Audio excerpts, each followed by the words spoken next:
When you look back on that time, is it like the happiest time of your life as a carefree, or is actually, you know, winning a world title to kind of, you actually get to enjoy that a bit more? It's the journey, this part of the journey. At that time, it was a very serious time, you know.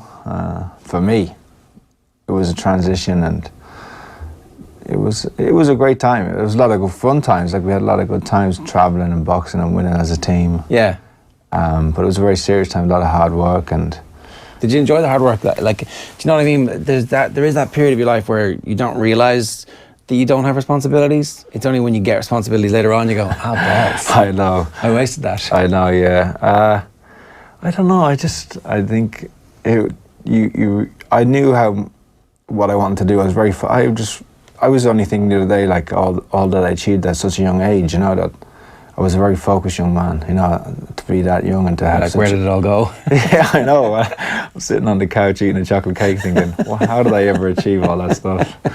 But yeah, no, I was very focused as a young man, and I knew, like, I had a clear vision of what I wanted to do, and the Olympics was my goal, and everything I did, every decision I made was leading to that, you know, so it was an enjoyable time, but it was also a time of wanting to win and always chasing the next goal. That singularity of purpose, when did you get that, and how did you get it? I think I got it when I was around 15 or 16, to be like, and that's, I can almost remember the day even. I was working. We left London. We moved to Limerick. My mother's from Limerick, and we'd always planned to move back to Ireland. Our summers was spent in Ireland. When we left London, I didn't go to school, and I was working with my dad, and we were doing landscape gardening and tree surgery. And as you can imagine, it's very physical, hard labour. And it was either a lifetime of doing that for the rest of my life, or the only other thing I had going was boxing. And I remember I used to live on a road called the Bog Road, off the Dublin Road in Castleconnell. And I was jogging down there one day with my headphones on and, you know, just tossing it all up.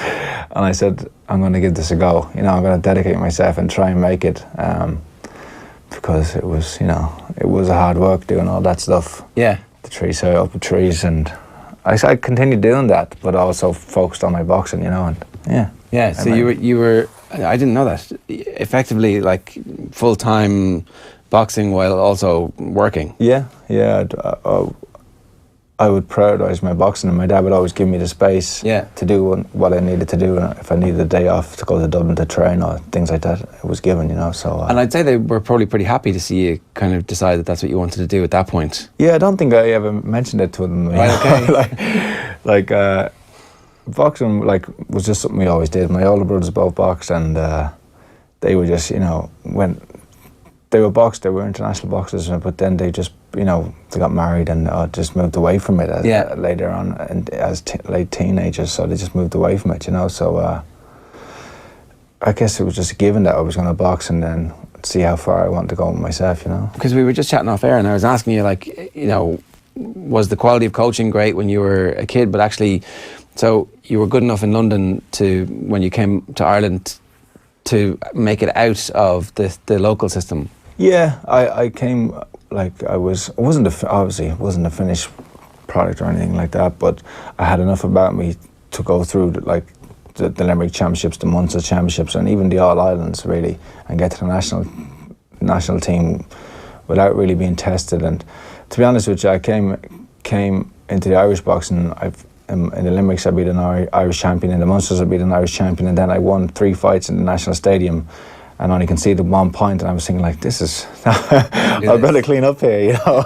And, but then when I got to the national teams, I saw boxers like Roy Sheehan, Dermot Barrett, and other guys, and I was thinking, like, oh, these guys can fight, you know. Yeah. And I knew then I was at my level with those guys. The point was really that, like, the system wasn't always set up to allow talented boxers through at that point. Like, I hope a good bit further down the road now, because there was a top of the tree with an Ireland team, but it wasn't organised, and that's kind of the whole point of the conversation we're going to have a little bit later on. Yeah, the fact that to develop the boxers from a young age, but also develop the coaching. You know, I know there's seminars now around the country, and the high performance coaches, they go around and they give like master classes, and it's important that while we have Zoa here for these number of years, that we get the most out of him, that we can educate the coaches as well. Yeah.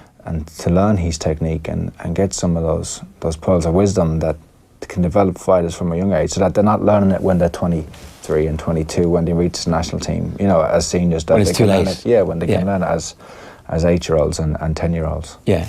Hey, hope you enjoyed that latest offering from Off the Ball. If you want to subscribe, and you should, check out just up here. All our latest stuff is just down here. Generally, knock yourself out.